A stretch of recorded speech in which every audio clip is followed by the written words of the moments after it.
A história da Universidade de Coimbra costuma contar-se a partir de Dom Dinis. Como sabem, diz que o rei Dom Dinis, no ano 1288, portanto já pelos finais do século XIII, resolveu pedir ao Papa, etc, etc, etc.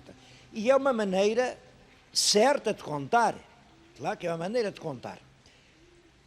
Mas também é possível outra maneira igualmente verdadeira, que vai procurar as origens da universidade numa época muito mais antiga. E por mim não tenho dúvidas que se a universidade, a grande universidade portuguesa, hoje está em Coimbra, isso deve-se a esta raiz de Santa Cruz. E Santa Cruz é muito antes do Dom Dinis. Aí a história é assim. O rei Dom Afonso Henriques resolveu, não foi bem estabelecer uma capital, porque nessa época não se pode com rigor falar em capitais. Em todo caso, uma cidade onde ele estava mais frequentemente, onde tinha o seu palácio, onde tinha, enfim, o seu pessoal mais próximo, e essa cidade era Coimbra. Naturalmente precisava de quadros, pessoas formadas. No século XII, a palavra clérigo tinha também o sentido de burocrata. O homem que escrevia era o clérigo. Portanto, era o clérigo que dava o juízo sobre o juízo, o notário, o chanceler, o médico. Tudo isso eram clérigos. E onde é que o Dom Afonso Henriques tinha quadros para a monarquia que estava a organizar? Foi por isso que ele, aqui, suponho que no ano de 1138, fundou o mosteiro de Cónegos Regrantes, o mosteiro de Santa Cruz. Eu estou-lhes a falar em Santa Cruz. A palavra Santa Cruz veio de que ele fundou o mosteiro no lugar onde já havia uma igrejinha da invocação da Santa Cruz. Reparem, a Santa Cruz que se opunha ao odiado crescente. Estávamos em plena guerra da Reconquista. À volta dessa igrejinha juntam-se logo depressa, parece que no primeiro ano eram 12 os cônegos, mas diz que no segundo eram 72. Rapidamente faz-se aqui uma comunidade extremamente importante, que de facto no século XII, XIII, XIV, XV e até princípios do XVI foi o principal centro de formação de quadros com formação intelectual em Portugal.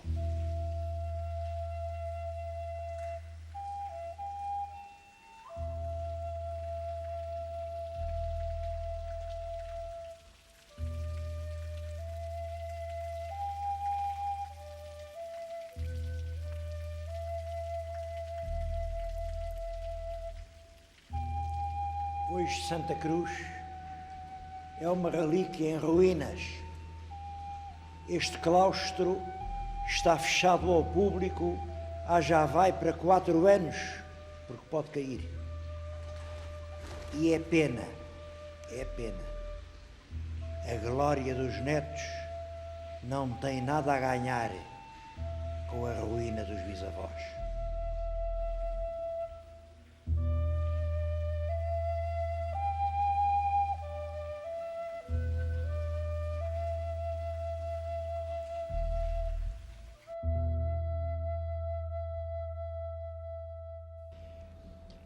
A Universidade de Coimbra é a herdeira do prestígio da Universidade Medieval criada em Portugal por El Rei Dom Dinis.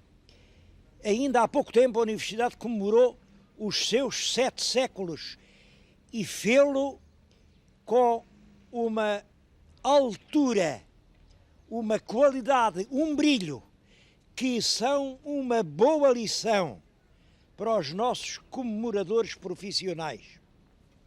Bom, mas é claro, em tantos séculos, muitas coisas têm que acontecer.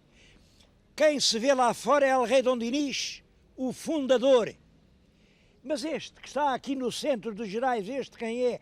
Passou aqui um professor americano, viu e disse, então, e porquê é que vocês fizeram aqui uma estátua ao rei Henrique VIII? Não é o Henrique VIII, claro que é o nosso Dom João III.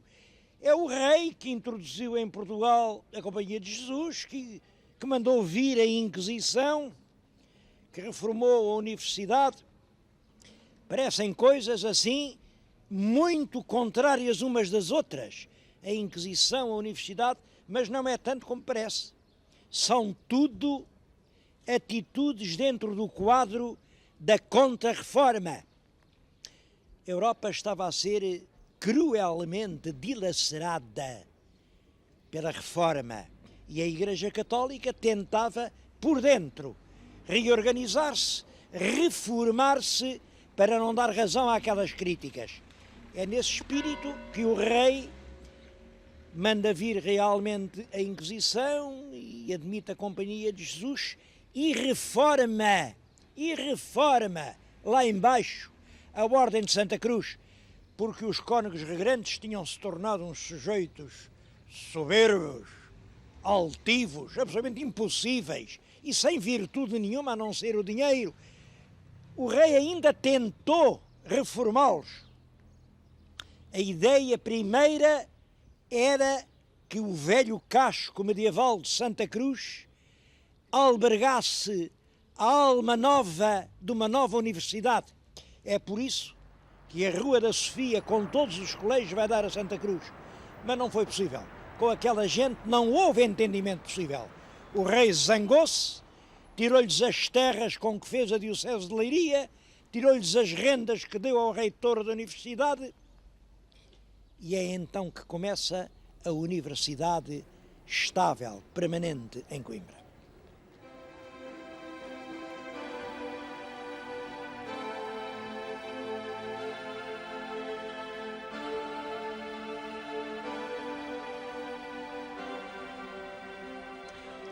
Foi nessa altura que o rei Dom João III deu à universidade o velho palácio que os reis de Portugal tinham em Coimbra. Bom, o palácio ainda hoje existe.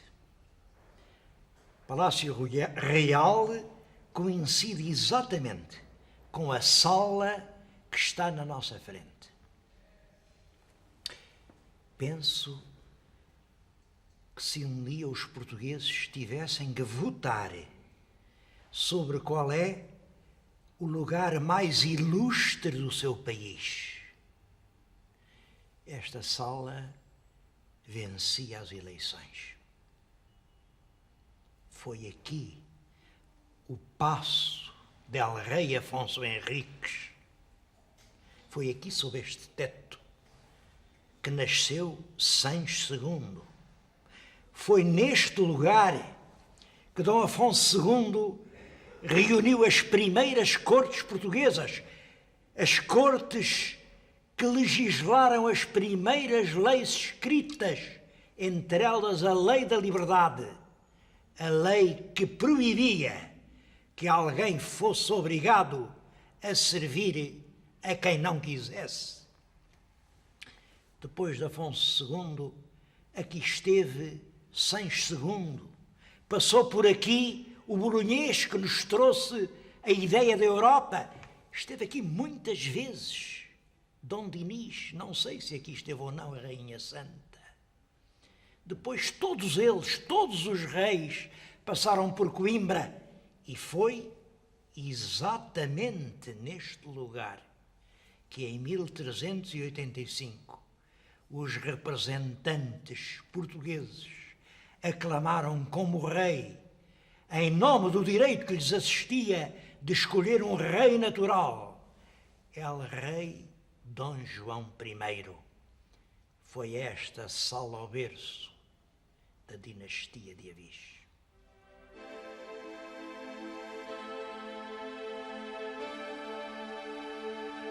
Acontece às vezes em Portugal que os lugares mais insígnes têm destinos aviltantes. Não muito longe daqui, na Nazaré, há uma igreja gótica do século VI que hoje serve de palheiro para as vacas. Mas aqui não aconteceu isso. O Paço dos Reis foi transformado na Sala dos Capelos da Universidade, no lugar onde in illo tempore esteve o trono del rei Afonso Henriques. Podem ver agora uma cadeira verde. É a cadeira do reitor da universidade. E aquele verde tem uma história. Antigamente as faculdades, cada qual tinha a sua cor. A teologia era branca, o direito vermelho, como hoje, a medicina amarela, as artes azuis e a faculdade de cânones, quer dizer, do direito canónico, eram verdes. Depois, com a laicização do Estado, deixou de se ensinar direito canónico na universidade e o verde ficou uma cor sem escola, uma cor sem ninguém, uma cor neutra. Uma cor que não é por estes nem por aqueles. É por isso hoje a cor da reitoria. Quer dizer, quem está naquela cadeira não é destes nem daqueles, apenas preside a universidade.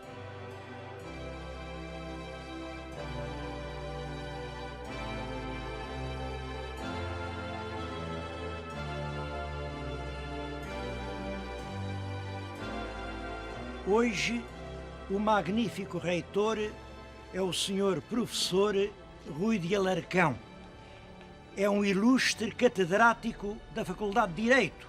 Portanto, a sua cor de escola é a cor vermelha. Todavia, a cor do trono reitoral não é o vermelho, é o verde. E não é o verde da esperança, é o verde dos cânones.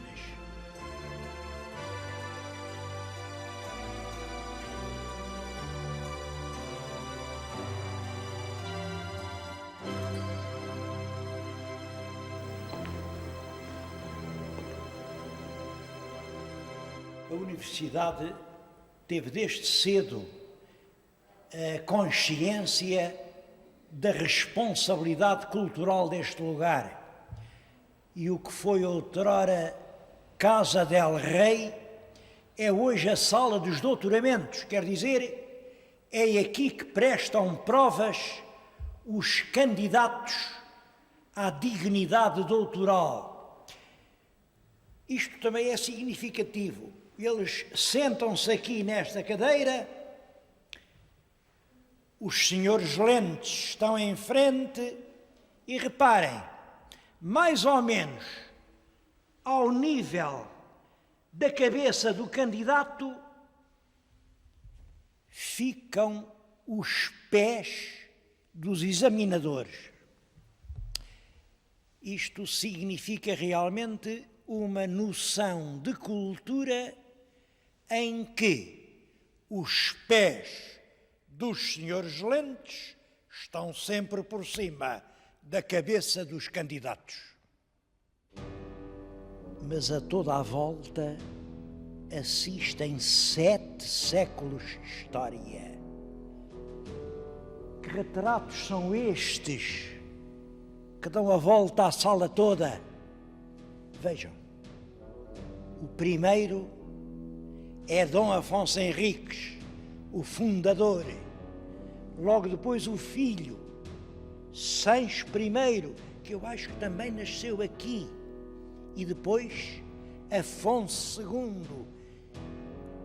Passou à história com o cruel cognome de Gafo, quer dizer o leproso.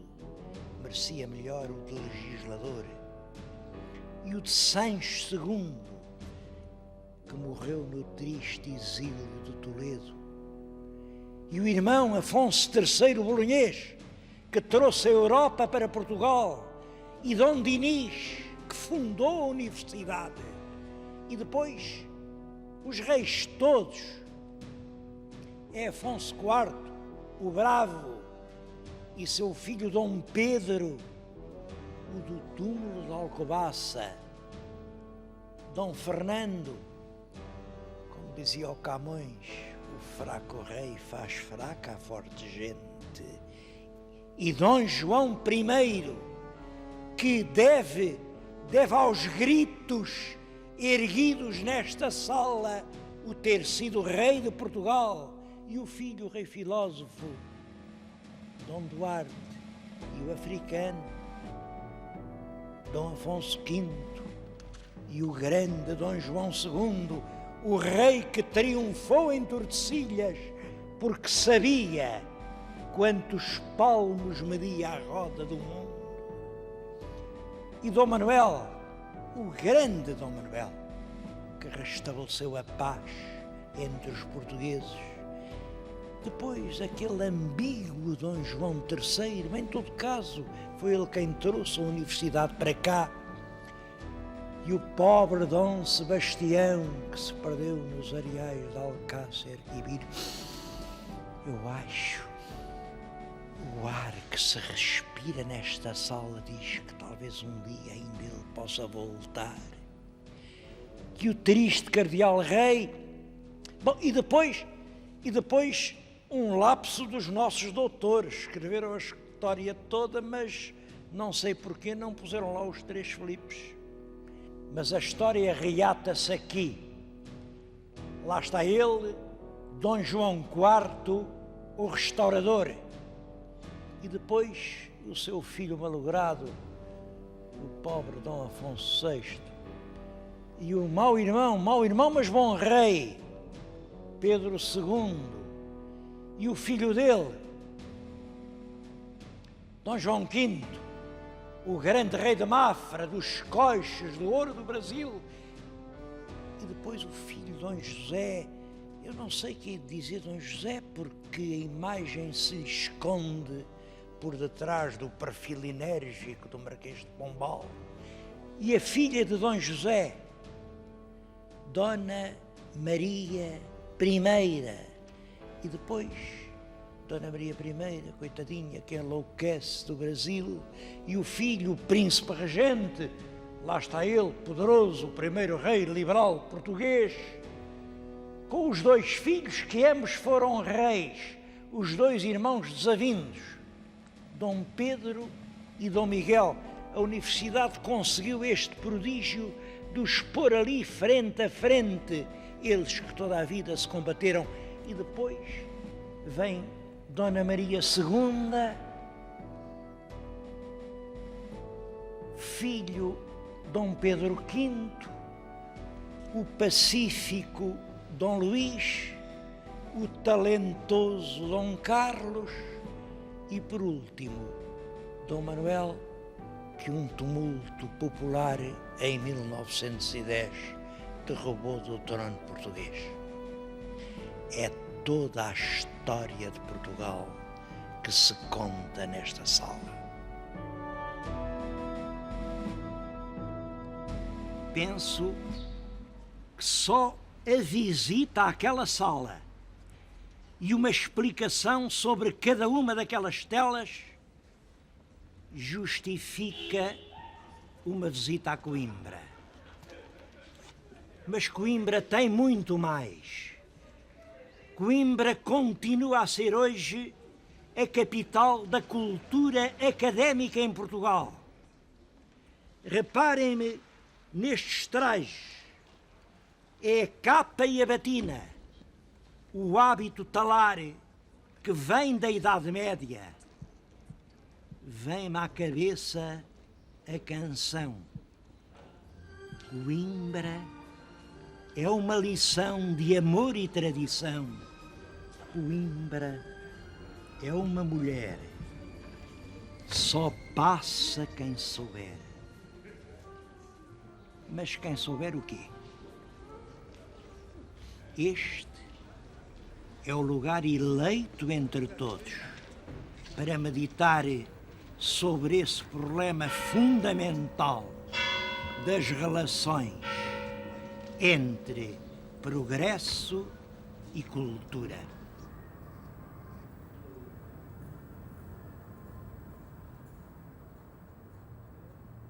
Vocês pensem, realmente não pode haver progresso sem cultura. Mas a recíproca já não é igualmente evidente. Eu acho que pode haver cultura sem progresso. A cultura é um pouco como a alavanca das mudanças. Mete-se a alavanca e tanto se pode engrenar a marcha para a frente como a marcha para trás. Há uma cultura que faz andar para trás. É evidente que em Coimbra engrenou-se a marcha em frente quando no século XVI vieram os grandes humanistas italianos, ou quando no século XVIII se fez a reforma pombalina, ou quando no século XIX se criou aqui a geração Coimbrã e Antero escreveu as odes modernas. Mas engrenou-se a marcha atrás quando se mandaram as denúncias para o Santo Ofício, quando se elaboraram as listas dos livros cuja leitura era proibida a toda a gente, ou quando no século XIX se perseguiram cruelmente os estudantes acusados de pedreiros livres. Em todo o processo cultural há tempos de revolução e tempos de tradição, tempos de estrutura e tempos de ruptura. De certo modo, a escada é a imagem desse processo dialético. Reparem que a escada tem dois planos. O plano horizontal, onde se firma o pé, faz força, mas o pé não aceita ficar ali, aspira a um plano superior e o outro pé vai ocupar o tabuleiro de cima e fica. Mas aí é o pé que está em baixo, que volta a passar e é de degrau em degrau, plano horizontal, plano vertical. É claro que também pode haver uma outra linha, uma linha oblíqua, uma linha sem rupturas nem estruturas. É a linha da evolução. Mas reparem que o plano horizontal, estável, é o plano que está, que se semeia, que produz, que é fecundo. O plano vertical é o plano que se escala, que se salta, que faz ganhar a altura.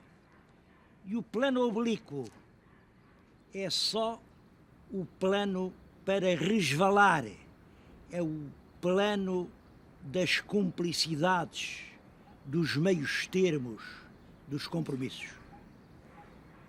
O progresso é isto. Tempos de tradição, tempos de revolução, e em todas as capitais da cultura há testemunhos de revolução e de tradição.